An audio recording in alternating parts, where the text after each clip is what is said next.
वाराणसी के ज्ञानवापी श्रृंगार गौरी विवाद में हिंदू पक्ष की आज बड़ी जीत हुई। वाराणसी जिला कोर्ट ने कहा कि श्रृंगार गौरी केस सुनने लायक है। कोर्ट ने मुस्लिम पक्ष की 1991 वर्शिप एक्ट के तहत केस को सुनने नहीं लायक वाली दलील खारिज कर दी।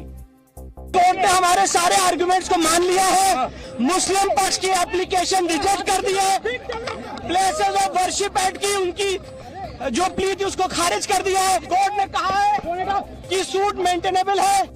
वाराणसी जिला जज A.K. विश्वेश ने हिंदू पक्ष के सबूतों को आधार माना और 22 सितंबर को इस मामले की अगली सुनवाई का आदेश दिया। दूसरी तरफ मुस्लिम पक्ष अब फैसले के खिलाफ हाई कोर्ट में जाने की तैयारी कर रहा है। दरखास्त जो इंतजामिया कमेटी की खारिज हुई है उसके खिलाफ इंतजामिया जाएगी हाई कोर्ट में। मुकदमा चला न, अब चलेगा मुकदमा, देखा जाएगा, अभी तो अब समय लगेगा। फैसले के बाद वाराणसी से लेकर तमाम शहरों में शिव भक्त खुशी से झूम उठे। ज्ञानवापी श्रृंगार गौरी मामले में वाराणसी जिला कोर्ट के फैसले के बाद सियासत शुरू हो गई है। केंद्रीय मंत्री गिरिराज सिंह ने कोर्ट के फैसले का स्वागत करते हुए कहा कि काशी, मथुरा और अयोध्या के बिना भारत अधूरा है। अयोध्या में साक्षरता कानून ने अधिकार दिया हमें पूजने का, अब मंदिर बन रहा है और मुझे पूरा विश्वास है कि ज्ञानवापी काशी में भी हमें अधिकार मिलेगा और मथुरा में भी हमें मिलेगा। AIMIM प्रमुख असदुद्दीन ओवैसी ने वाराणसी कोर्ट के फैसले पर निराशा जताते हुए कहा कि 1991 वर्शिप एक्ट फेल हो गया है। कोर्ट के फैसले से देश में अस्थिरता पैदा हो सकती है। आज के ऑर्डर के बाद ऐसा लगता है कि फिर अब ये लिटिगेशन शुरू हो जाएगा इन तमाम इश्यूज के ऊपर और हम दोबारा 80 और 90 के दहे में वापस जा रहे हैं। फिर हर जगह पर एक डिस्टेबलाइजिंग इफेक्ट पैदा हो जाएगा। ओवैसी के बयान पर पलटवार करते हुए बीजेपी नेता सुब्रमण्यम स्वामी ने कहा कि काशी विवाद 1991 वर्शिप एक्ट के दायरे में नहीं आता है। राम मंदिर को छोड़कर बाकी जो मंदिर मस्जिद ये सारे हैं उसको कोई छू नहीं सकता, उसका कोई विवाद नहीं उठा सकता, उसके लिए उसको ध्वस्त करने के लिए कह नहीं सकता। भारत छोड़ो यात्रा के 6वें दिन कांग्रेस ने RSS बीजेपी पर बड़ा हमला बोला। कांग्रेस ने अपने आधिकारिक ट्विटर हैंडल से RSS की ड्रेस की जलती हुई तस्वीर साझा की और लिखा कि भारत जोड़ो यात्रा देश को नफरत की बेड़ियों से मुक्त करने और RSS बीजेपी ने देश का जो नुकसान किया उसकी भरपाई करने के लिए है। धीरे धीरे हम अपने लक्ष्य तक पहुंचेंगे। कांग्रेस नेता जयराम रमेश ने बीजेपी पर निशाना साधते हुए कहा कि जनता की चिंता में निकाली गई यात्रा बीजेपी की चिंता बन गई है। टी शर्ट के बारे में मुद्दा बनाना चाहते हैं, जूतों के बारे में इसको मुद्दा बनाना चाहते हैं, तो ये बिल्कुल साफ है कि ये घबराए हुए हैं, ये परेशान हैं और कुछ भी बोल देते हैं। झूठ की फैक्ट्री तो बिल्कुल ओवर टाइम चल रही है अभी, और खास तौर से सोशल मीडिया पर। कांग्रेस पर पलटवार करते हुए बीजेपी ने कहा कि ये भारत जोड़ो नहीं, आग लगाओ यात्रा है।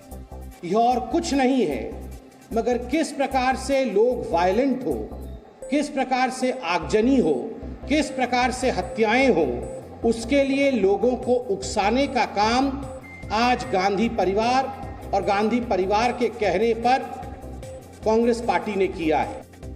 यूपी में मदरसों के सर्वे से नाराज मुरादाबाद से समाजवादी पार्टी के सांसद ST हसन ने विवादित बयान दिया है। मुस्लिम समुदाय के लोगों को संबोधित करते हुए ST हसन ने यूपी के मदरसों पर बुलडोजर चलने की बात कहकर मुसलमानों को डराने की कोशिश की। मदरसों के ऊपर ऐसी आफतें आएंगी कि बुलडोजर का खतरा हो रहा है और आसाम में चल भी रहे हैं। जब इस्लाम से दूर हो जाएंगे तो गुनाह भी करेंगे। ST हसन ने यूनिफॉर्म सिविल कोड और CAA NRC के नाम पर भी मुसलमानों को डराने की कोशिश की।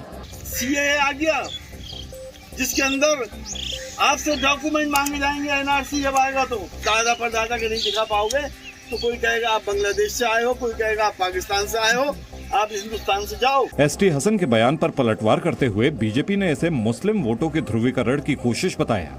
इस प्रकार का दुष्प्रचार करके वास्तव में मुस्लिम वोट का ध्रुवीकरण करने की कोशिश हो रही है और समाज में एक सौहार्द को समाप्त करके घृणा का भाव थोपा जा रहा है।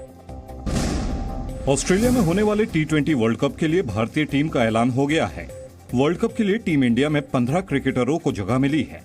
टीम की कप्तानी रोहित शर्मा ही करेंगे, जबकि KL राहुल उप कप्तान होंगे। इनके अलावा टीम में विराट कोहली, सूर्य कुमार यादव, दीपक हुड्डा और ऋषभ पंत होंगे। हर्षल पटेल और जसप्रीत बुमराह की भी T20 टीम में वापसी हुई है। वहीं दिनेश कार्तिक, हार्दिक पांड्या, R अश्विन, युजवेंद्र चहल, अक्षर पटेल, भुवनेश्वर कुमार और अर्शदीप सिंह को भी टीम में जगह दी गई है।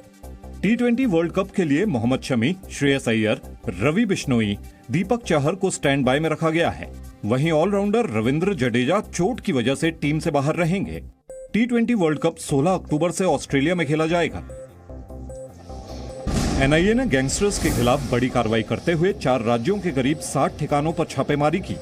जांच एजेंसी गैंगस्टर्स के पाकिस्तानी खुफिया एजेंसी ISI और खालिस्तानी आतंकियों से रिश्तों की जांच कर रही है। NIA ने आज दिल्ली में गैंगस्टर नीरज बवाना के घर के अलावा मुक्तसर में गोल्डी बराड़ के घर पर छापा मारा। गैंगस्टर लॉरेंस बिश्नोई के पंजाब के फजलका स्थित घर पर भी रेड मारी गई।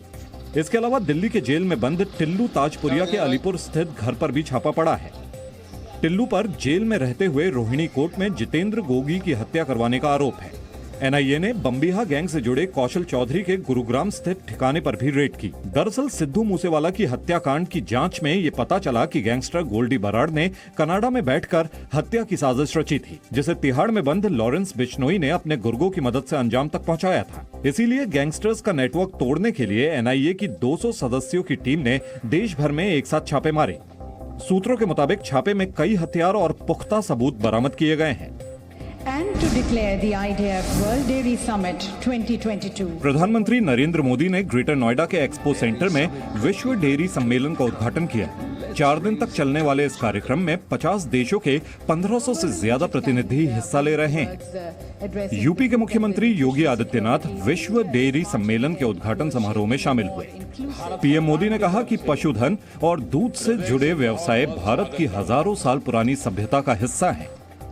ये समिट आइडियाज, टेक्नोलॉजी, एक्सपर्टाइज और डेयरी सेक्टर से जुड़ी परंपराओं के स्तर पर एक दूसरे से सीखने में बहुत बड़ी भूमिका निभाएगी। इस मौके पर PM मोदी ने पशुओं के वातावरण के मुताबिक खुद को ढालने की क्षमता का जिक्र किया और गुजरात की बन्नी भैंस की कहानी सुनाई।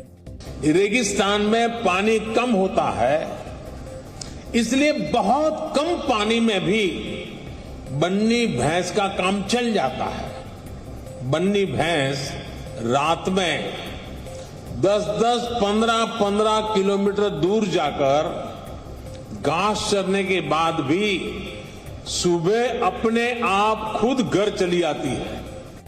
PM मोदी ने कहा कि डेयरी इंडस्ट्री न सिर्फ ग्रामीण अर्थव्यवस्था को गति देती है, बल्कि पूरी दुनिया में करोड़ों लोगों के रोजगार का साधन भी है।